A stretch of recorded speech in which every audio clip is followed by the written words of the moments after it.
Welcome to this McGraw-Hill Education webinar, Building Stronger Numeracy Foundations in Adult Education with Empower Plus. I'm Caitlin Yaku with McGraw-Hill Education, and I will be the webinar moderator for today's session.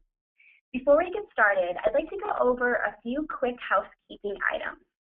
This webinar is being presented in listen-only mode, which means you will only be able to hear the presenter, but they won't be able to hear you. However, that doesn't mean you can't participate. We will be offering several chances to interact, and we of course want to hear any questions you have. So just type those in the questions panel on your toolbar. Joining us today is Jeff Gumas. His background has over 17 years in education, with extensive experience in the teaching, research, and development of a variety of mathematics programs for learners K through adults. He is passionate about making mathematics accessible to adult learners through making mathematical connections across concepts and real-world application of concepts and skills.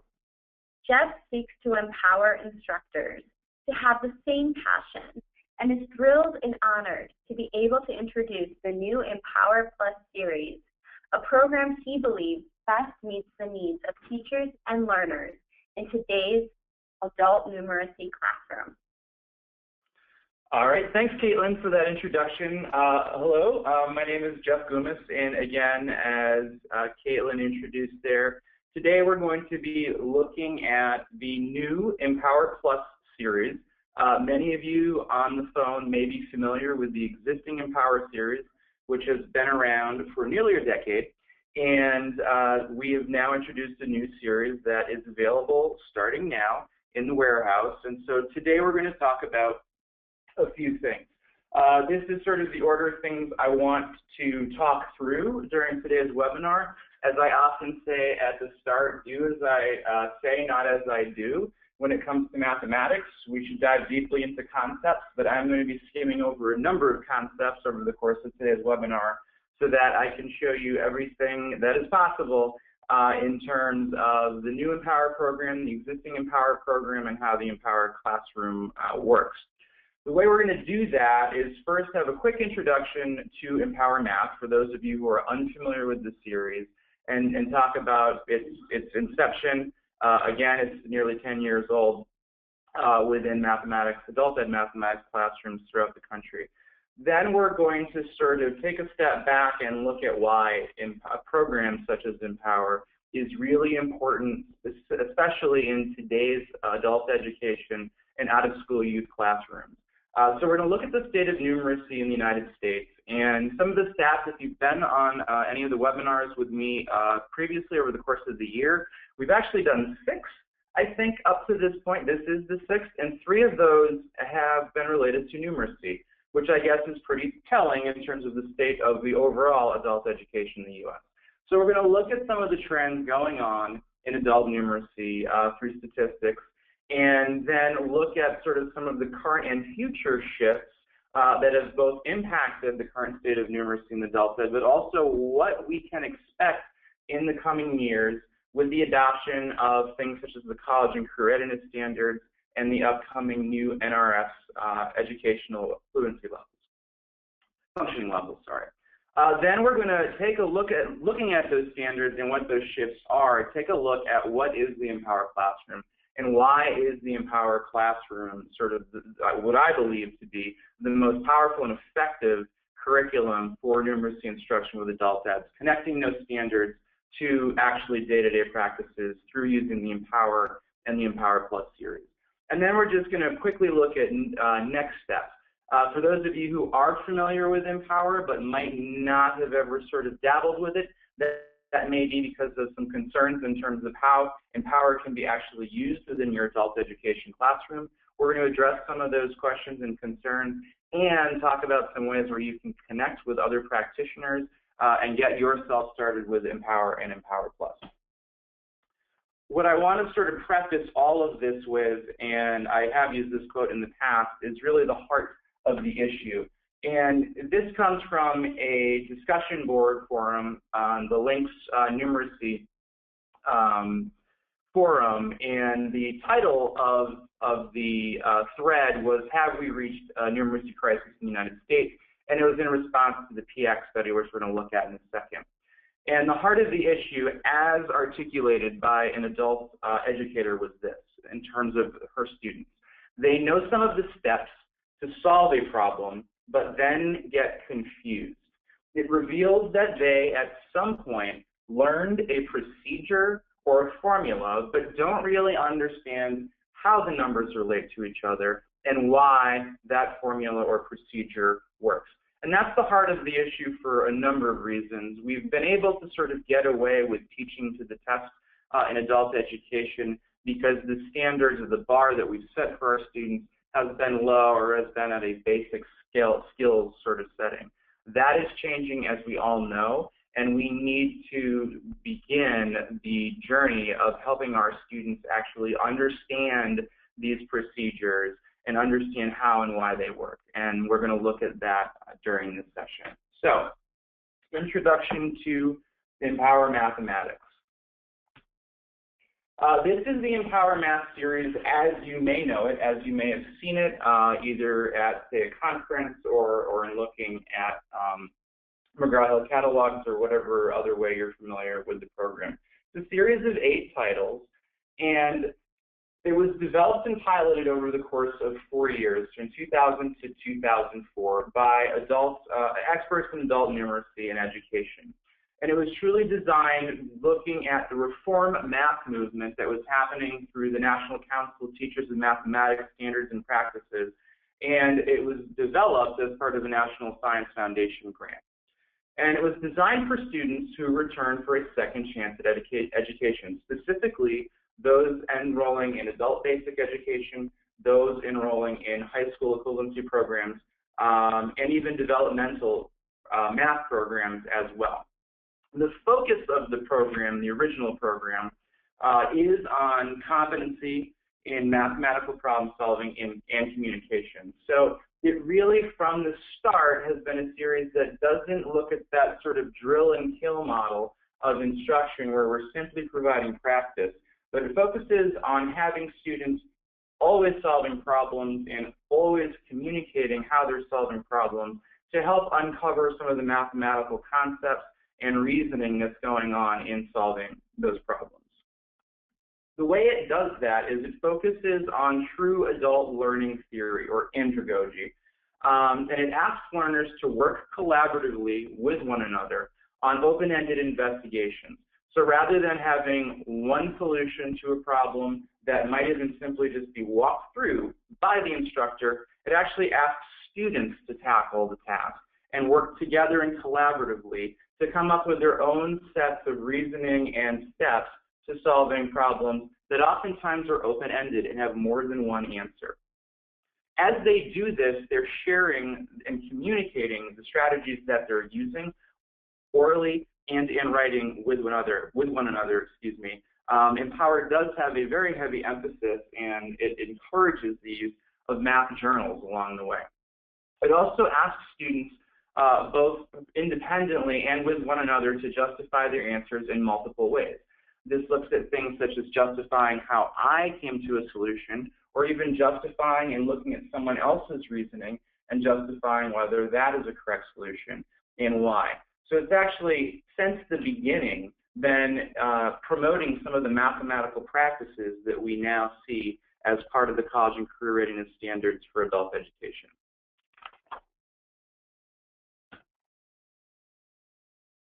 With that quick overview, what I really do want to dive into is sort of what the state of numeracy is in the U.S., and I want to do that first for a number of reasons. One of the things that we often hear when we promote Empower to instructors and in particular adult educators is that it doesn't fit the classroom model that they currently have, that it might be too low level, or it doesn't have enough practice opportunities for students, or it seems difficult to implement when I have students at various levels of education, or when I have erratic attendance within my classroom and I don't have the same students within that classroom. While those are realities that we face in the adult education classroom, what I'm going to be talking about today is how Empower allows us to overcome some of those challenges. But first, I want to look at the state of numeracy in the U.S. because it really articulates why the way we have been doing things. And when I say we, I don't mean just adult education. I mean the entire K through adult system have not necessarily been approaching numeracy in a way that is helping our students become college and career readiness, both domestically and within an international economy. So first, taking a look at high school equivalency pass rates, I don't have anything that aggregates the three that's any more recent than this, which came from March 2015. And this is overall high school equivalency pass rates across the three high school equivalency exams. As you can see, the pass rate overall for test takers is hovering around 60%. From what we've heard over the course of 2015, those pass rates have steadily improved. However, we have seen specific studies that have been released by the various testing providers, and I'm going to look at those one by one. So I've sort of mined out what I could find regarding mathematics and helping us sort of draw the conclusion that I think many of us already knew, that math was the area that folks are having the most difficulty with. So from the TASC annual statistic report, it was released in 2015, obviously for 2015 tests. They indicate that of the 5 content areas that passers took multiple times in order to pass, there were more retakes of the mathematics test compared to any other content area. The TASC report does get very data and analytics driven, and so there weren't any actual pass rates that I could see within that, but this was the one sort of piece of information that I could pull regarding the mathematics portion of the TASC test. In terms of GED, again, this is the latest I have. It's from April of 2015, but at that point, in terms of pass rates on the 4 subject areas of the GED test, the math test was at 60%, 11 percentage points behind the next highest, or lowest, I guess, subject area, which was social studies. And from the HiSET exam, this is from the HiSET's first annual statistical report on their exam, which was released in 2015. If you take a look at the pass rates for post-standard setting of that test, you see the pass rate for, math is around 69%, and that is, again, about 14 percentage points lower than the next lowest, which was social studies at 83. And if you look at it compared to reading, which is 84%, that's about a 16% difference. And then compared to writing, you're looking at a 25%, nearly 25% difference in pass rates of that math test as compared to the other subject areas. So a huge gap between our reading scores and our math scores on all 3 of these tests.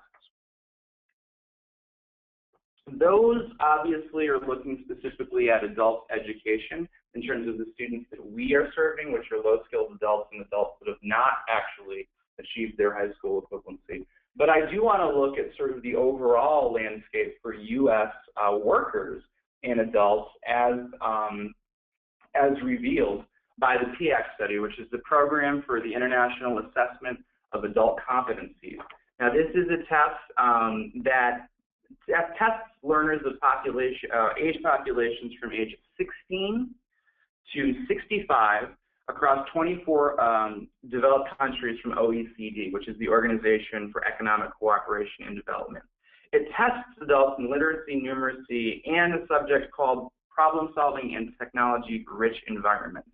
One of the things to note, however, is it is equal representatives of that age population of 16 to 65. So what we're not just looking at in this test are low-skilled adults. It's adults of various ranges of educational levels. So there are subsets of populations within who is tested that do not have a high school diploma, those that only have a high school diploma but no further education, those that have a high school diploma and some post-secondary education, and then those that have a post-secondary degree.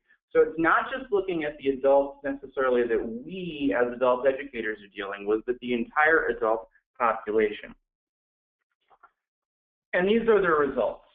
In literacy, the U.S. performed 16th out of the 24 countries tested. And in numeracy, we performed 22nd, third to last, of 24 countries tested in the PIAAC study. If you look at it this way, these are the three subject areas. You'll see we also performed rather low on that third test of the battery, which is the problem-solving in technology-rich environments.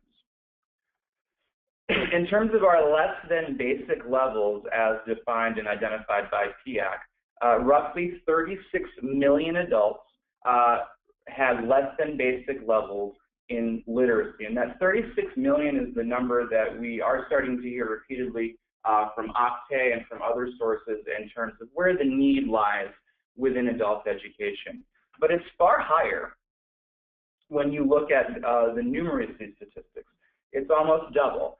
1 in 3 of those tested had difficulty beyond counting, basic computation, and sorting. One of the pieces of data that came out of the study that I find interesting is a comparison looking at scores from PISA, which is the Program for International Student Assessment, which is also an OECD test. And that's an international test that tests 15-year-olds around the world, as compared to the same sort of age group that was tested in the Survey of Adult Skills, the PIAAC study of 2012. So these weren't necessarily the same learners who, as 15-year-olds, were tested again in 2012 by PIAAC. However, it does represent the learner population in terms of the age range that was tested in 2006 by PISA. Those populations in 2012 that would be the same, 20 to 22-year-olds by 2012, and how they performed. And if you look at these results, you see a very clear correlation that in those who performed at a below average level on PISA in 2016 continued to perform below average in the Survey of Adult Skills in 2012.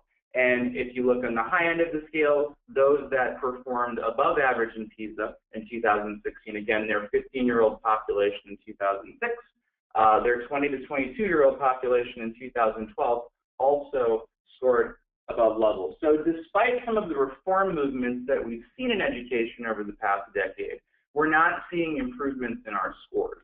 There are a couple outliers who performed above average in PISA and then below average in the PIAAC. And conversely, there are some that performed below average on the PISA test and above average in PIAAC. But for the most part, everyone follows along these lines of those tested on both of these tests. And this is sort of what I believe is at the heart of the reason why, in terms of mathematics, our scores are so low. And when you look at things like high school equivalency testing, there's such disparate passing rates between literacy portions of the test and the numeracy portions of the test. This actually came from a blog from the Adult Numeracy Network that compares literacy and numeracy, and I just think it's fascinating. I don't know if it's actually advanced on your screen yet, because I'm looking at a live screen as well as mine, but I will start comparing them anyway. In reading, we consider reading to be a process of integrated skills. So looking at comparing how we approach literacy as to how we approach numeracy, we often hear the term literate and illiterate, but we don't hear the terms numerate and innumerate. And here are some of the reasons why. When we look at reading instruction, this is K-12 and adult, we look at it as a process of integrated skills, as opposed to math, where it's often looked at as this collection of discrete skills. We teach measurement, we teach geometry, we teach the operations, we teach data, we teach probability, but we're not making connections amongst each of these concepts within mathematics. Within reading, students can work at different levels, or at different levels, and can work as a whole group. We allow this to happen, and we allow them to read and discuss important topics together.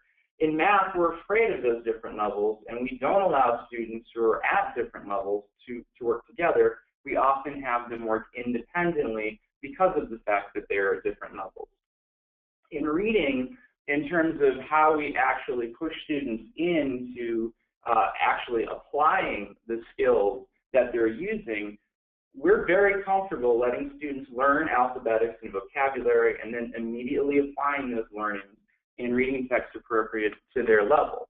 So you often hear reading teachers say things like sound it out and use context clues to understand the meaning of this word. These are fantastic skills, and it shows that we're willing to let students sort of out on their own and take the training wheels off and actually reading a text, even though we are aware that they may not be able to decode every single word on that page or define every word on that page. We empower them by giving them tools that allow them to do things like sounding out words and do things like using context clues to find the meaning. Whereas in math, we learn and sort of drill through all of the procedures for whole numbers and fractions and decimals and percents before we ever really have them diving into conceptual problems and having them apply the skills that we teach them. Finally, in reading, we often consider reading to be a lifelong skill. However, math, both in adult education and even in K-12, particularly since new reforms have happened with testing, we really teach math so students can pass the test, not really thinking about what are they going to need beyond the test in order to be numerate citizens and in order to be successful in mathematics in college and career. So how did we get here? I think two of the big things is that we're racing. If you look at some of the two largest reform movements in education over the past decade, No Child Left Behind and Race to the Top, they indicate speed. They indicate a need to get from point A to point B as fast as possible. And so often, rather than diving deeply into the concepts that are underlying for the math, we look at what they need to do in order to pass the test, and that's what we focus on. Because of that, there's a real interruption of the conceptual curriculum. In K-12, the College and Career Readiness, the Common Core State Standards, so many acronyms, have helped to sort of codify the things that folks should learn at each age. However, we know there's lots of interruptions there. Within the adult ed classroom, we know there are far more because of the various learning levels and the entry and exit points that most of our students are coming in and out of our classrooms. Within adult ed, there's also the need to get a job as fast as possible. So there is a desire for that speed, and we know that is a constant challenge within all our programming across adult education. We also know that particularly in mathematics, there's a lack of instructor training and professional development. And we have this emphasis on basic skills and diagnostics, not on true mathematical proficiency. Our goal is to show student level gains, and we do that by looking at the skills that they've mastered based on NRS levels and where they need to be, and that's how we connect the dots. We're not concerning ourselves so much with the concepts that they need in order to get there, or the ones that are going to form the foundation for success beyond the tests that we're having them take. And this is our typical process. We pre-test, we have them show through diagnosis what they've mastered, and then we address those gaps through a drill and kill sort of strategy of the topics that they've missed. And then we retest those students in certain areas. Now, one of the programs that McGraw-Hill has released is the Common Core Achieve and Common Core Basics program. And I was talking to a teacher who really liked the program, but she had difficulty finding where to put students based on her CAVE test. And she was talking in particularly about one test where she saw the student needed to work on integers. And when looking at Common Core Achieve, there wasn't a lesson called integers. In the past, we've developed a lot of programs that are just one-word titles of lessons because it's sort of extremely finite topics that we're looking at. However, our newer programs, because they're college and career readiness standard aligned, are much more broad in scope and are looking at the applications that are needed. And so there isn't a connect currently between the NRS tests that we're testing students with and the high school equivalency tests that students need to actually take and pass. And so the diagnose and fix method of instruction is slowly more and more not working, and that is as evidenced on the high school equivalency passing rates for numeracy that you saw earlier in the presentation. And this is the result of what happens when we're really just fixating on mastering a process. Students can solve this problem. They can get an answer 9, but they have no idea what they're doing, and they have no idea that they're actually adding fruit. The answer here is 9 fruit, certainly not 9 bananas, but they don't necessarily understand that. So long as they can get the number 9, they feel successful. That isn't success when you start layering on the complexities of the math that students need to do in college and in career.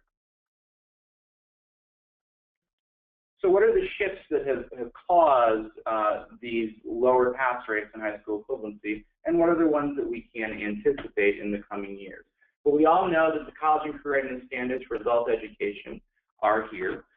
They were designed in spring of 2013 by OVE, now OCTAE, and the standards report was developed based on experts in adult education across ABE, community colleges, and even employers.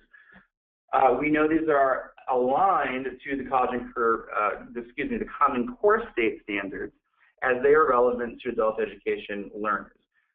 In its inception, the CCRS did not specify a required state or a set, of national or federal standards. Rather, it provided benchmarks aligned to the CCSS for students to consider in creating or evaluating their own adult ed standards. However, these standards are the basis of essentially the basis of the new NRS levels that will be coming out in spring of 2016, and we are going to be starting to test our students in 2017 on NRS-approved tests that are aligned to the college and career readiness standards across all levels of adult basic and adult secondary education. So, by way of the NRS testing, basically adopting the college and career readiness standards as the standards base for testing, they are more or less required by way of the requirements of the new NRS test. And again, those are going to be operational starting in spring of 2017.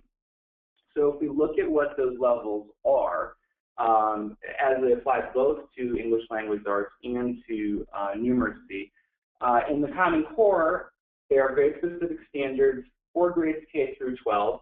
There are specified grade bands within the language arts standards through 6 through 8 and 9 through 10 and 11th and 12th grades in literacy. And in numeracy, the standards are 9 through 12 within the K-12 Common Core state standards. Within the college and career readiness standards, again, those subsets of those standards are aligned within grade spans. And these are the grade level equivalency spans as they apply to levels A through E. The things that the standards share, both in reading and in mathematics, are 10 anchor standards in reading and the 8 mathematical practices. When we're talking about integrating the standards, what we're looking at, these are the assumptions of the college and career readiness standards. That the goal is to prepare adult education students for post-secondary training without needing remediation. So by way of mastering even the NRS-approved tests and the highest levels of those, the assumption of these college and career readiness standards is that students should not need remediation as they move into post-secondary. And the standard levels that I showed on the earlier slide identified the beginning levels of study, and students should be hitting those instructional levels upon program entry and positioning them for successful progress towards college and career readiness. At the heart of these shifts, and this is directly from the standards, is a focus in mathematics instruction on delving deeply into key processes and ideas upon which mathematical thinking relies. And it does this in 3 ways, through 3 key shifts. One is focus, and the idea is to focus strongly on where the standards focus. The second is coherence, and designing learning around coherent progression from level to level. And the third is rigor, which is pursuing conceptual understanding, procedural skill, and fluency in application, all with equal intensity. Okay, so these are the 3 key shifts as identified by the college and career readiness standards. And now we're going to look at each one real quickly. So shift 1, or focus, looks at that mile deep, inch wide sort of concept that we should be moving forward towards. Traditionally, we've heard the notion that mathematics instruction in the U.S. is a mile wide and an inch deep, with this sort of race, as we talked about earlier, to get to as many topics as possible without diving too deep, because we have to cover so much within a given school year. So the standards, the college and career readiness standards, really shift in terms of looking at focus areas in terms of the strands within each level. You'll see in particular that number sense and geometry and algebra basically are at every single level. And you'll also see there's a lot of pairing of various strands within each of the levels.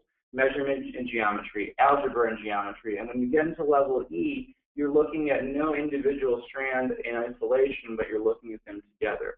So it really does, through its focus, promote making conceptual connections between the various mathematical strands. Shift number 2 is incoherence. And all this is really looking at planning. When you're looking at curriculum, you should be thinking across the grade levels of what level of each of the strands should be emphasized. And when you look at the learners, particularly at the high school equivalency level that we see here, you're looking at a heavy, heavy emphasis on algebraic reasoning and geometry, whereas at the lower ends of the level, algebra was not necessarily the focus. And I want to look at this in particular, this coherence and alignment across the 3 tests. These are the strands as they are currently being tested on the 3 high school equivalency exams. And you'll see there's a larger emphasis of focus, on algebra and functions and number and operations across the 3 tests than anything else. One of the other things that I want to address within that is looking at the concept of alignment. So when we hear or learn about each of the 3 high school equivalency tests, what we often hear them say is, we are the only ones that are college and career readiness aligned. So some realities in terms of those statements. For one, all of the test blueprints for the 3 high school equivalency tests were released prior to the release of the college and career readiness standards. So while they could, at that point, once those standards were released, create alignments of their items to the college and career readiness standards, they weren't necessarily built with the college and career readiness standards in mind, because the college and career readiness standards did not exist at that point. However, they were built to align to the Common Core State standards, which we know are a subset of the for which we know the college and career readiness standards are a subset of. So none of these tests fully cover the college and career readiness standards, nor do they cover the Common Core State standards. That's a fact. If they did, they'd be a 5-day test. However, what we do know in the future is that through the NRS tests, we are going to be making an effort to cover all of the standards, or as many of the standards as possible, as defined by the NRS EFLs. And again, I'm seeing a delay. So what I can tell you regarding the college and career readiness standards is that there are a number of shifts to come. Some of you may know this, some of you may not be aware of this, so I wanted to share this. So in spring of 2016, there will be new NRS, adult basic education, and adult secondary education levels released. These will be the final versions. They were out for public comment this past summer, and they've gone through review.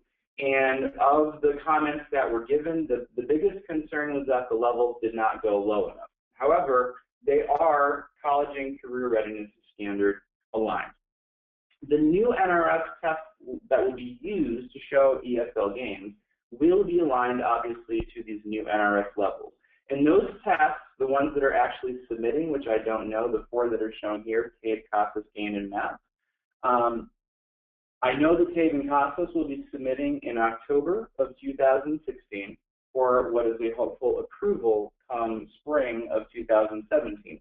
Meaning starting in the spring of 2017, you can be using these new CCRF-aligned NRS tests for your ESL testing to show student gains. The current tests and the current levels are set to expire in 2017.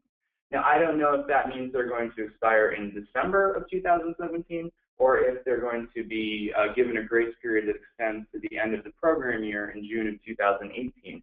However, it is certain that come 2018, all of our testing for ESL gains will be aligned to the new college and career readiness standards. Because of that, we are going to need more rigorous curriculum across the board that covers these standards. So while we don't have a final version of the descriptors and the levels for the NRS levels that are college and career readiness aligned, we do have what was released in the summer and up for review. We give this a second. What's on my screen right now are the current numeracy descriptors for NRS levels as they apply to numeracy. And we all should be aware of them. I want to look specifically at low, intermediate, basics. So the low, intermediate, basic level, as defined by the descriptors from the NRS, is that an individual can perform with high accuracy all 4 basic math operations using whole numbers up to 3 digits and can identify and use all basic mathematical symbols. The next slide, which I hope you can see soon, shows that descriptor as compared to the low, intermediate, basic descriptor as it is defined by the current draft NRS levels for numeracy. And the one that I'm actually showing is just for number sense and operations. So when you compare what students are currently being measured by and what they soon will be measured by, you see there is an incredible leap in the complexity, not only in the types of numbers that students are expected to work with, but also with their level of understanding of why they're working with these numbers, with an emphasis on explaining their reasoning. As I said, this proposed descriptor is just for number sense and operations. There are also descriptors that are separate for algebraic thinking, for geometry, for measurement, for data analysis and statistics, as well as specifics within each level regarding the mathematical practices. The actual descriptors for each level within numeracy are, in some cases, over a page long. So here's the screen. I believe you can all see the screen live now. It is the current descriptor as compared to the proposed descriptor with the new NRS levels. So you'll see the current descriptor for low basic, intermediate basic, really goes up to 3 digits in the basic operations. If you look at the proposed descriptor, you're looking at whole numbers, decimals, and fractions. You're looking at students being able to add, subtract, and multiply and divide with fractions and mixed numbers, and solve multi-step word problems posed with whole numbers and fractions, with an understanding of ratio concepts, and students can use ratio language to describe a relationship between 2 quantities, including the concept of a unit rate associated with a ratio. Far more complex, we will need curriculum that helps students really dive into these understandings as described by the new NRS levels. The third shift that the college and career readiness standards emphasize is rigor in looking at how we build proficiency within our learners.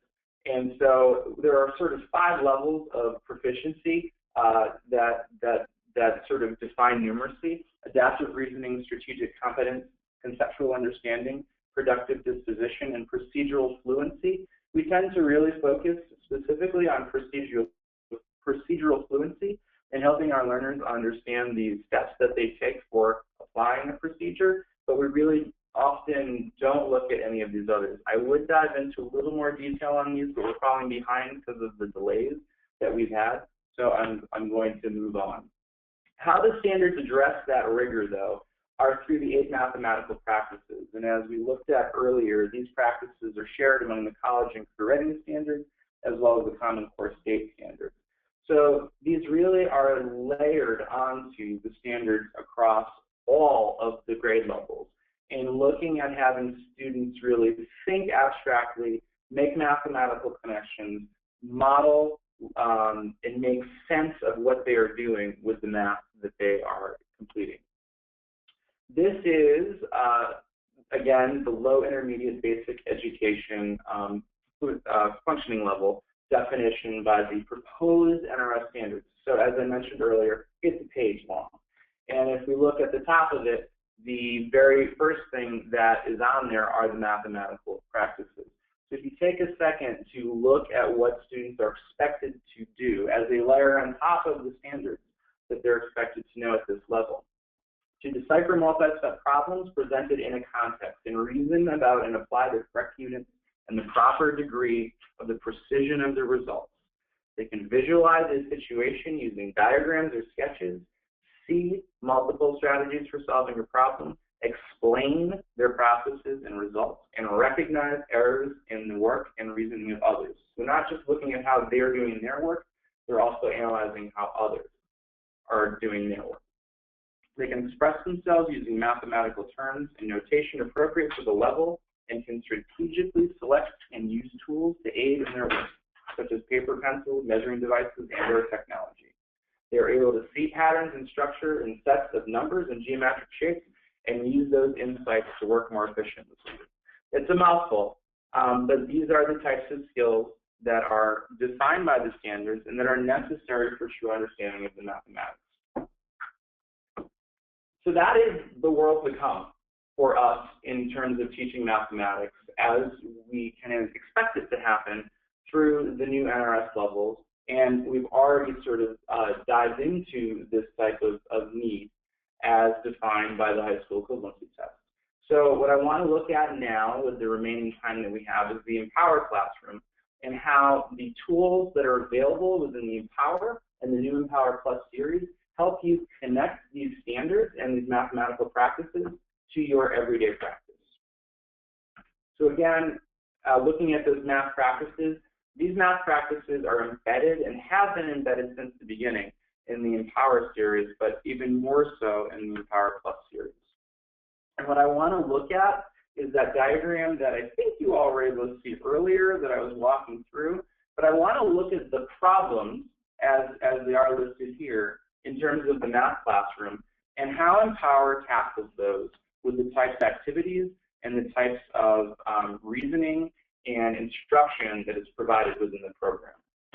So first, as we talked about, within the current numeracy classroom, math is often looked at as a collection of discrete skills.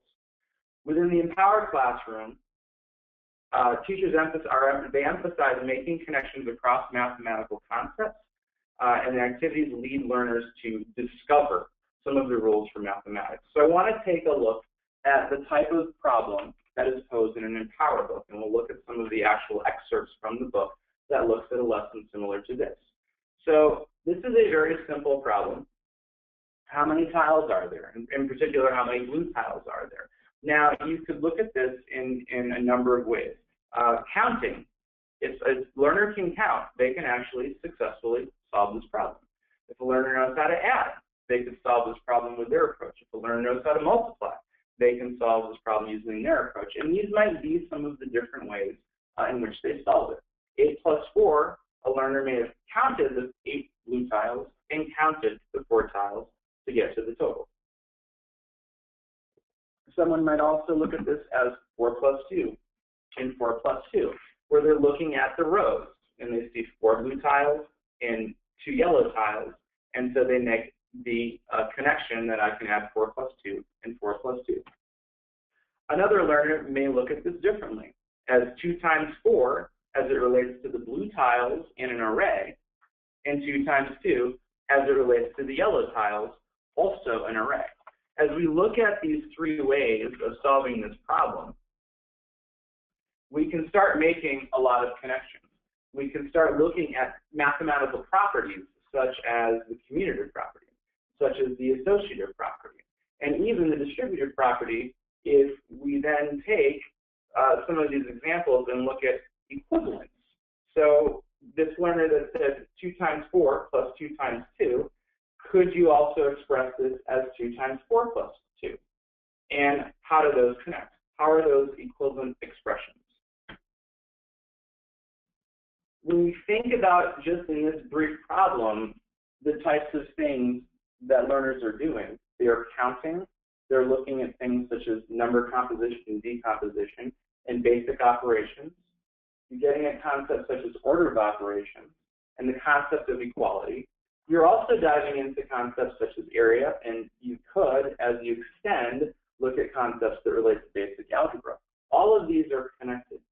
And the instruction within the Empower Math program allows instructors to help students make these connections through the activities as they are presented to the student and through the instructor facilitation notes that are provided in the teacher books. So here is an example of something from Empower and facilitation on a problem that is similar to this. Very clear instruction for the teacher to help sort of guide a discussion in looking at the various approaches that students use in solving that problem. Empower also has extensions of problems such as this. So here is from the student book on a lesson that looks at arrays and looks at ways of counting and using the operations to basically speed up the process of counting and looking at a picture of film. So if we look at this, the problem that we just did, students can easily see that missing from this pile of film is an array of 2 by 6. That's very clear simply by counting. But then we also see that there are 3 layers of film within this box. So how would we calculate the total number if it's a 2 by 6 array and there are 3 rows of film? You're looking at having students approach this, and again, they could each do it in their own way. But you start now getting into concepts such as volume through an extension of a simple problem where a learner who can count can solve most of the problems within the lesson.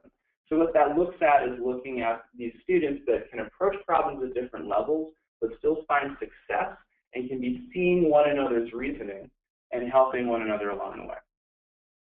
Additionally, Empower has test practice. So here are some sample problems from the test practice portion of this very same lesson. So in one case, looking at tiling a bathroom, a real-world situation. And the picture here on problem 3 shows the number of tiles that have already been installed. But they need 45 total. Now, the total that's shown there is actually only 36. So students have to select which expression helps determine the number of tiles that are needed in order to complete tiling this bathroom. Looked at a different way in item 5, it's actually looking at then multiplying beyond just looking at the arrays. How much is window cleaning going to cost if these are the 6 sides of, the sides of the front windows of the libraries that need to be cleaned. So it's not just counting the number of windows that need to be cleaned, but then adding on the cost of each of those windows. So now it's applying it into a more abstract setting, again, real world, but helping them understand operations and order of operations. And this third problem is not multiple choice. They're actually forced to sort of come up with their own answer. And again, it's looking at coming up with their own equation for figuring out the number of people within a room. That there are 8 people are seated at each of 12 tables and 5 people at each of 2 others. Again, this could be solved with multiple levels of learners using different approaches. And each of these allows opportunities for discussion and engagement with your students to help them understand the reasoning that is needed in order to solve the problems. So that second issue is students work independently in the typical math classroom because they're at different levels.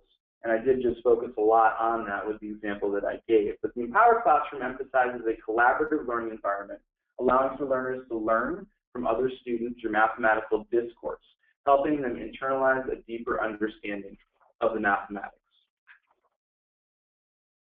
So one of the things that we often see within the typical math classroom is we just pose a problem such as this, find X on this, and then we don't allow them to discuss. We force them to just work on their own based on a procedure that we've probably already shown them on the board.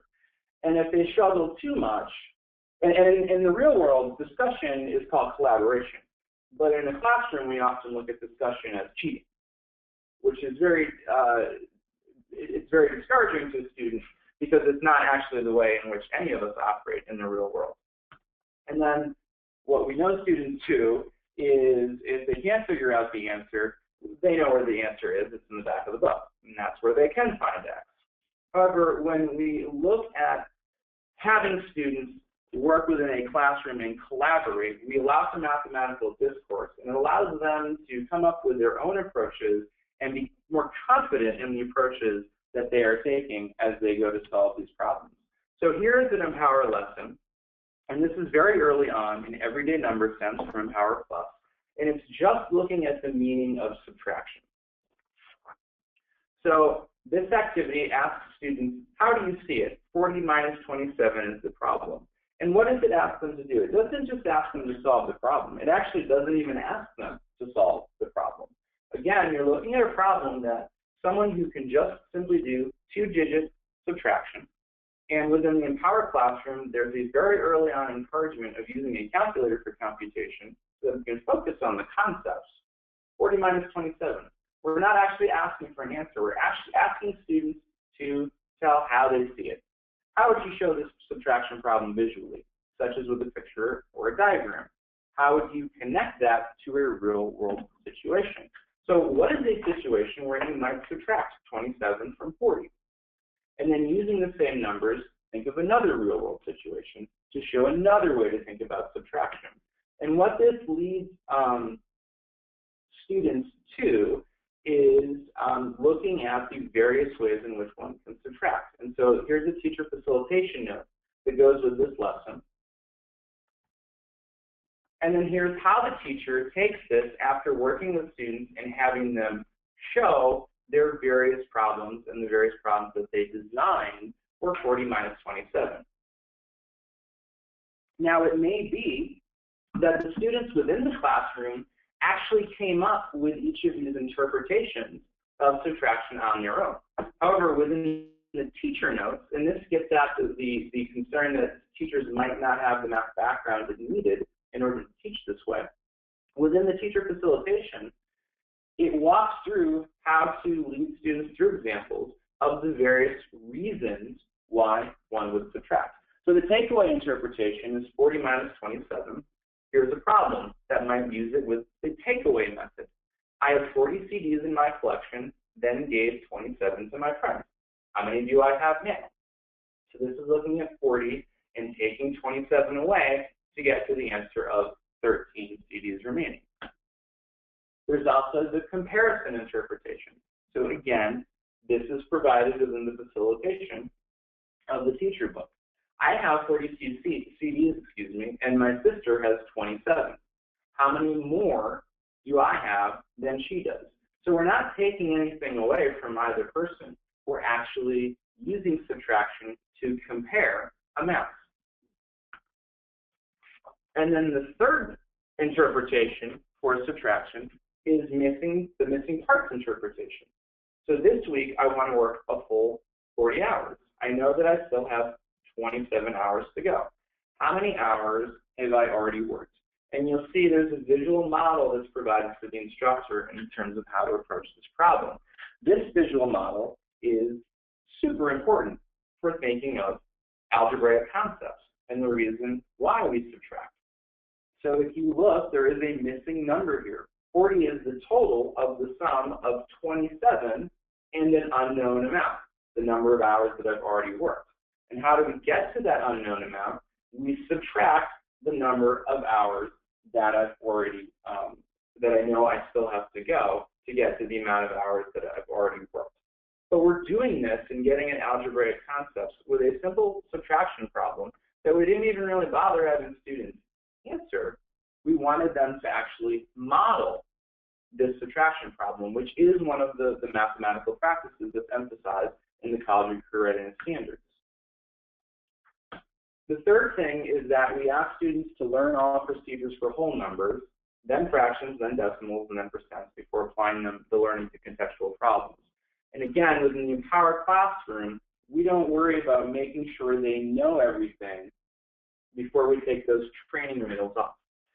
We emphasize, and the program is built to allow for regular, productive, what's called productive struggle, in which learners are allowed to take risks and engage in divergent thinking as they approach problems regardless of their entry points.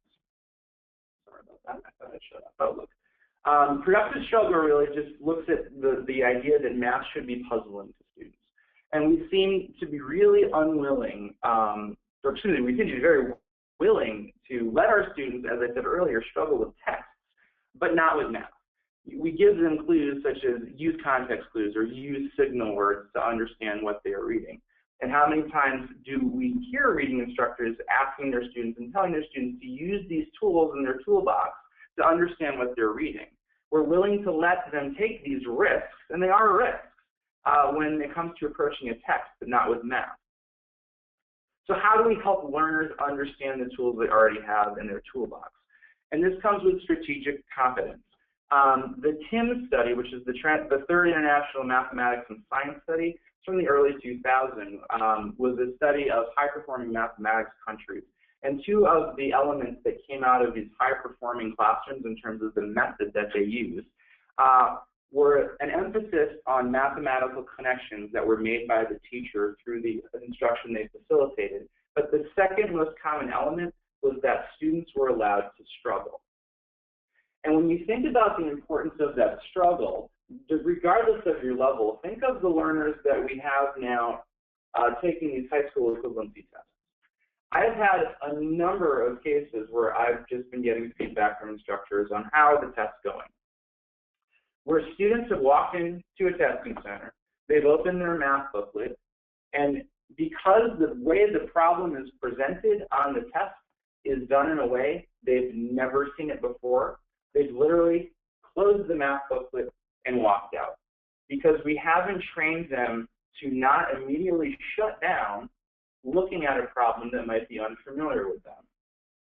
So the Empower Math program really emphasizes having students dive into that pool without their little swimmies on their arms or without a life preserver, and have them struggle a bit to come up with an answer, even if it's a problem that they've never seen. The fourth issue is that we need to start considering math as a lifelong skill. We ask teachers, or teachers in math, really focus on having students master the math that's needed to pass the test. However, the Empower Classroom develops concepts and skills within problems that are real-world contexts that are relevant to out-of-school youth and adult learners, because it was developed specifically with these populations in mind. This slide, I believe, is out of order. It was meant to go the last one, but regardless, this transitions nicely into the Empower Plus series. The goal of Empower is to change the culture of the numeracy classroom. And it does this in a number of main ways. One, students are constantly asked to work in groups, and the way we do that is actually matching students' learning styles and their background knowledge complements one another.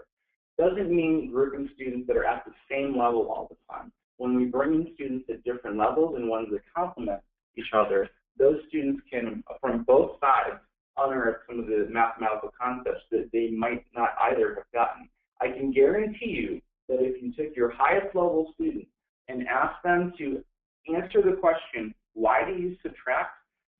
Most would not be able to get at the three reasons or interpretations for subtraction that I just gave earlier.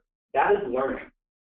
And so even though it is a basic concept, it is one that learners of multiple levels can actually access, and the understandings that come out of a good discussion regarding subtraction are beneficial to all levels. The second is allowing wait time, and this is a huge part of Empower. And I think this is fascinating, yet it's so obvious, and we don't even know that we're doing it. Studies show that teachers often wait less than 3 seconds before asking another question. We have sort of a discomfort in silence, but silence means that students are thinking. And so it really is important that as you're teaching mathematics, whether it's Empower or whatever other program you're using, that you allow for wait time for students to really think and reason. Empower also emphasizes the teacher to sit, and maybe not sit, but walk around and not interrupt. Sit, I could say another word that I will just say be quiet. The teacher doesn't need to talk all the time. The teacher should be making their way around the classroom and listening. Allow your students to struggle, listen for the logic and understanding that they're coming to on their own, and help guide their thinking to uncover unconventional approaches. The fourth thing that Empower emphasizes is writing, and there's a huge emphasis on math journals. When you think about math journals, it may seem hokey, but math journals, in particular vocabulary journals, help students both demonstrate their understanding and their reasoning and that they're on track, but it also serves as a great way for them to review and build upon the prior knowledge that they've already learned. If it's out of sight, it's out of mind. But if it's in a math journal, it's something that students can continuously go back to and build upon their understanding. So the Empower Plus series that has just been released takes the original Empower series and actually has updated 3 of the 8 titles, adding a number sense, split it up, and using benchmarks. It was actually developed out of a grant from the MacArthur Foundation, where New York City Public Schools had selected the Empower curriculum because it was the one that they felt most aligned to the mathematical practices and standards needed to pass the high school equivalency exam, as they were adopting new curriculum as 2014 came around. And as part of that grant, classrooms both within with out-of-school populations and adult education piloted an update of these 3 titles that adapted lessons from the titles and actually incorporated a number of new lessons. It also took a lot of the content that was in the operations sense and integrated it into these 3 titles more at point of use. So the new overall Empower series actually looks like this. It's 7 titles, not 8. We're retiring operations sense and integrating it into the Empower Plus series. So that Empower Plus series, the 3 titles that you see in the middle, they focus on numeracy, operations sense, and algebraic reasoning. If you do nothing else, these 3 titles truly help you form the algebraic foundation that's needed as students move on into higher level math. And then the 4 other topics, again, focus on various strands, data, geometry, measurements, ratio, proportion, and algebra, but they do it in a way that the entire series works, making those strong mathematical connections across concepts. Why should we use Empower Plus, or why do we develop Empower Plus? First, there's more of a focus on operations sense, which is the foundation for algebraic reasoning, and which is obviously a huge part of the new high school equivalency test. So there's more emphasis on the relationships amongst operations and the sort of concept of doing and undoing that happens with addition, subtraction, multiplication, and division. There is more emphasis on balancing equations and equivalence, as was demonstrated in some of the examples that we showed earlier. Stronger connections. So again, we retired that operations sense book. Instead of making operations a sort of separate topic within the series, it's really integrated and making connections where it happens within the 3 Empower Plus titles. And in addition, based on feedback, we actually made the language more accessible to all learners, including learners with different backgrounds. And that was used with experts who had strong language backgrounds. One of the new features of the many that I'm just going to walk through is something called math inspection. And because we are now over time, I apologize again because of the delays that we were experiencing earlier. These math inspections are in the student book with facilitation that's provided to the teacher that really do look at that mathematical struggle and that idea of divergent thinking and allowing students to really approach problems in their own way. So agree or disagree. Leanne wanted her total purchases at Great Deals for 4 weeks. She added on paper and showed her answer to friends to get their advice. In the facilitation, the teacher is asking students whether they agree or disagree. Will this way always work? And so there's 4 methods or approaches that are done by 4 of Leanne's friends. One of them says you start with the biggest number and then go to the next biggest and so on. One of them says you do the exact opposite. You go from smallest to largest. One of them says it doesn't matter, just pay attention to what you're doing. And then the 4th friend, Chen, says you take 2 numbers and add and total them. And then you keep going and you keep adding until you have 1 number. This is an amazingly effective yet simple problem for learners. First of all, it helps learners articulate the concept of commutativity. As you can see with the four examples, the numbers are never in the same order.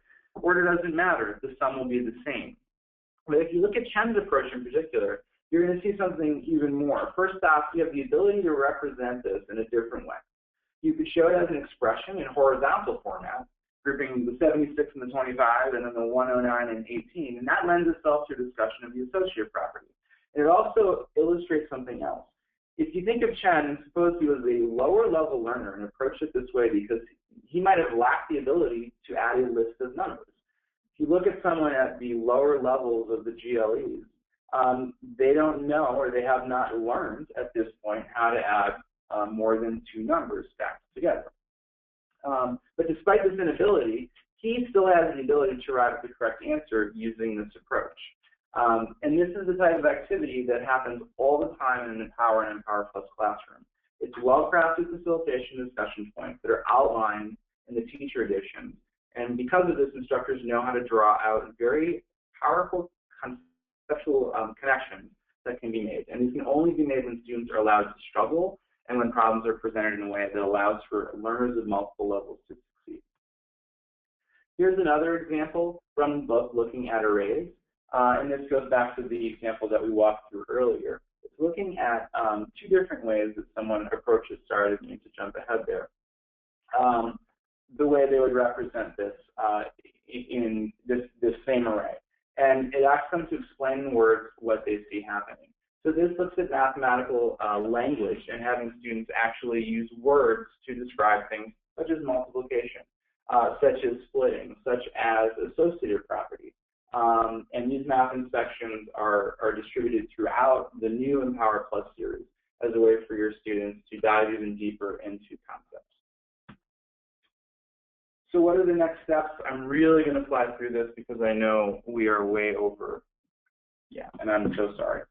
But I want to just quickly look at some of the frequently asked questions that we hear regarding Empower. So I have classes that are widely multi-level. Can this program work for me? And you should be able to do this. You can turn this into advantage. Through the examples that I showed, the level of the problems that are posed to students are not intimidating, and students at multiple levels can approach it. The power of this program is the ability of those students in working together at levels that complement one another to arrive at some mathematical understandings together.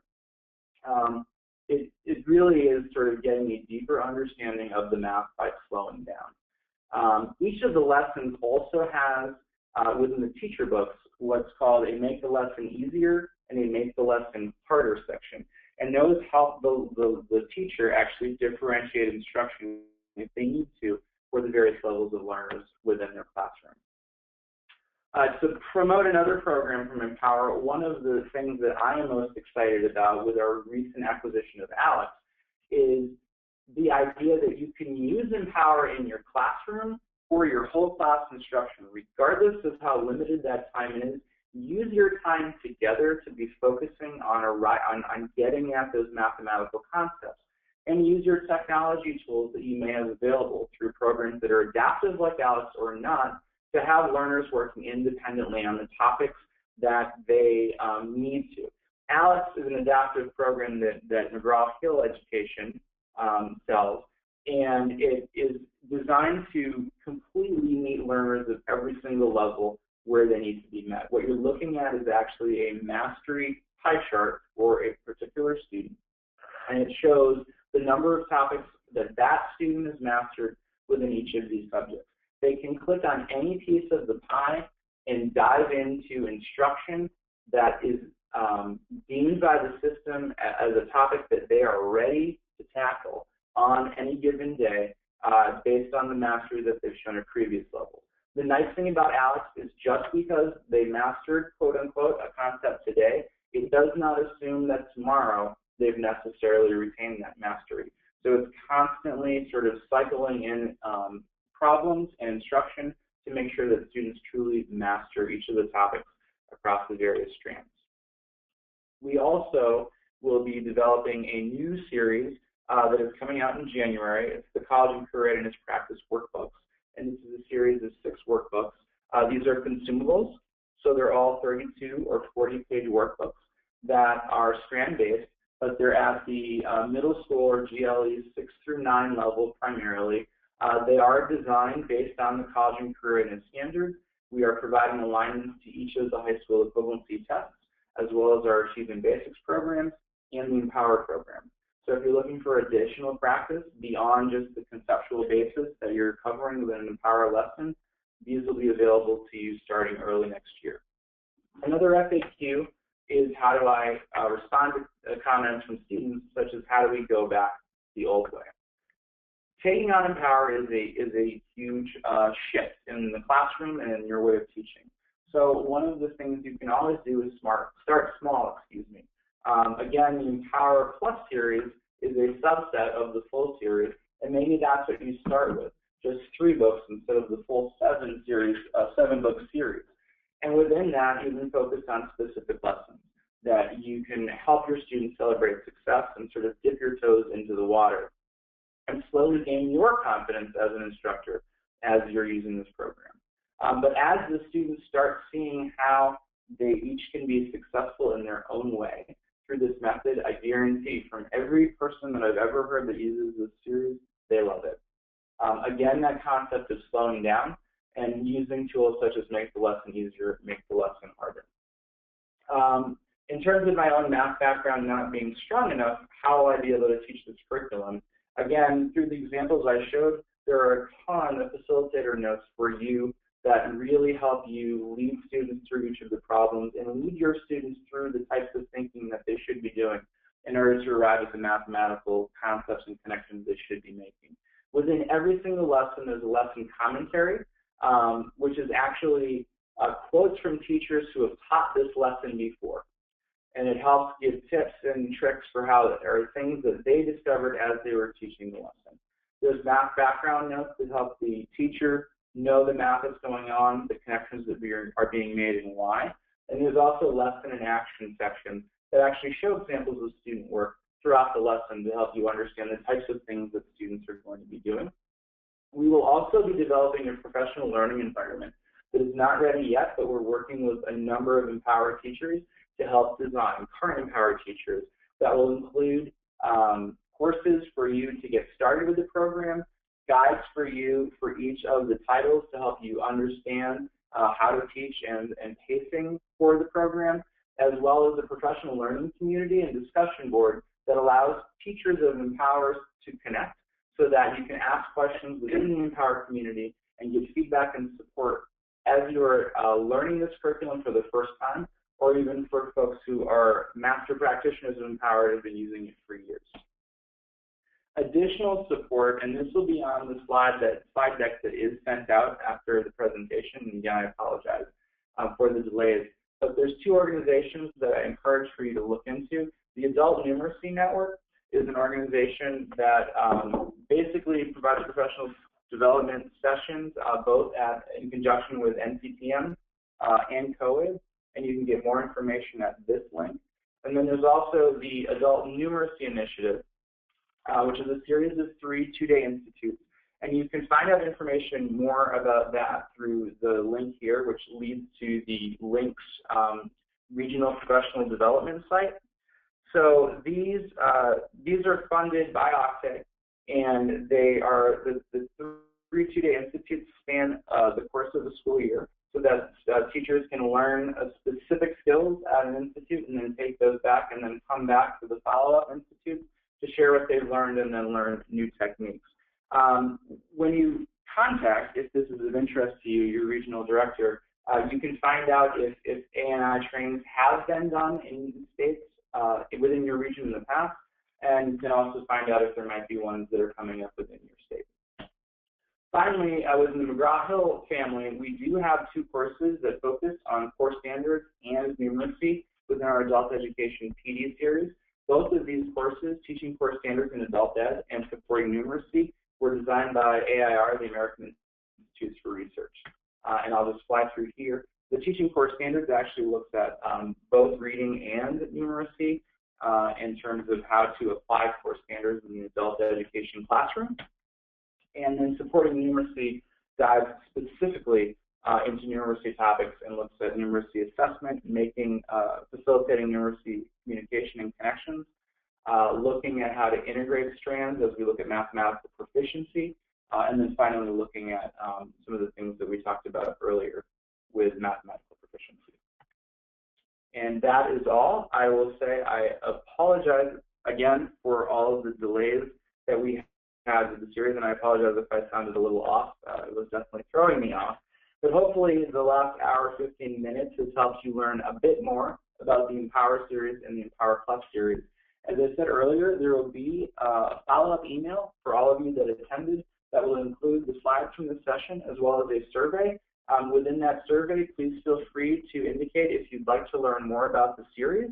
There will be a series sampler that is available at the end of November, which includes lessons from each of the 3 new Empower Plus titles. And you can always contact me as well if you'd like to learn more about the program. And my email is here on the slide deck. So thank you for your time, and have a wonderful rest of your afternoon. Thank you for attending the webinar today. We will be sending that follow-up email, but I also want you guys to know that if you need additional information, you can either go to mheonline.com/adultnumeracy or email webinars@mheeducation.com if you have any questions. Thanks again.